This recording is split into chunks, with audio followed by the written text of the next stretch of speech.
Hello everyone, welcome to GK ocean. आज हम लोग डिस्कस करने वाले हैं लाल मुकुट कछुआ के बारे में। इन्वायरमेंट और इकोलॉजी से रिलेटेड ये टॉपिक है। तो चलिए हम लोग अपना आज का डिस्कशन स्टार्ट करते हैं।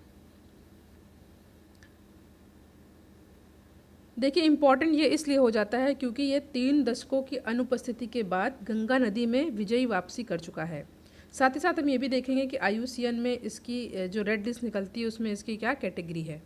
तो जैव विविधता संरक्षण के लिए एक ऐतिहासिक उपलब्धि के रूप में लुप्त प्राय लाल मुकुट वाला कछुआ, जिसका साइंटिफिक नेम क्या है, बटाकुर कचुगा, 3 दशकों की अनुपस्थिति के बाद गंगा नदी में विजयी वापसी कर चुका है। चलिए हम लोग कुछ इंपॉर्टेंट फैक्ट डिस्कस कर लेते हैं लाल मुकुट कछुआ के बारे में। तो लाल मुकुट वाला कछुआ या बंगाल छत वाला कछुआ दक्षिण एशिया में पाए जाने वाला मीठे पानी का कछुआ है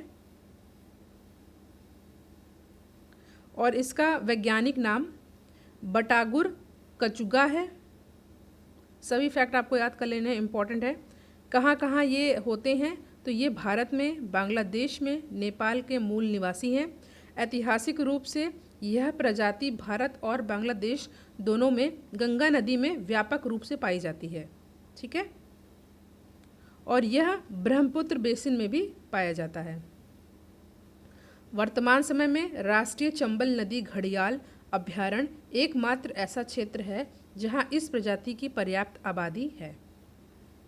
इसकी विशेषताएं क्या क्या हैं, तो यह एक मध्यम आकार का कछुआ है जो 56 सेंटीमीटर तक लंबा हो सकता है और इसका वजन 25 किलोग्राम तक हो सकता है।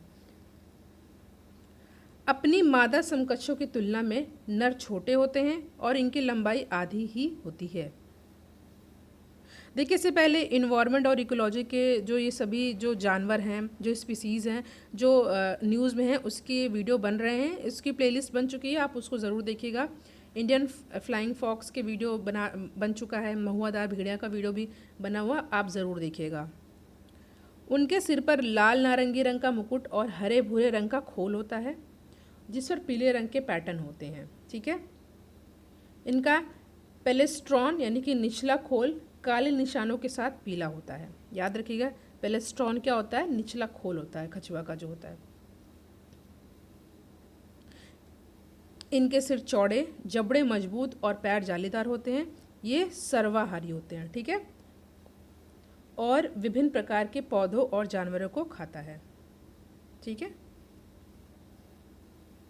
बात की जाए जो IUCN के द्वारा जो रेड लिस्ट निकलती है, ठीक है, उसमें इसकी क्या कैटेगरी है, तो ये जो है गंभीर रूप से संकटग्रस्त है, यानी कि क्रिटिकली एंडेंजर्ड है। ठीक है, और वन्य जीव संरक्षण अधिनियम 1972 की अनुसूची 1 में है और साइट्स की परिशिष्ट सेकंड में है। तो ये सब आपको फैक्ट याद कर लें। एक एक फैक्ट आपके लिए इंपॉर्टेंट है, कोई भी फैक्ट क्वेश्चन के रूप में एग्जाम में पूछा जा सकता है।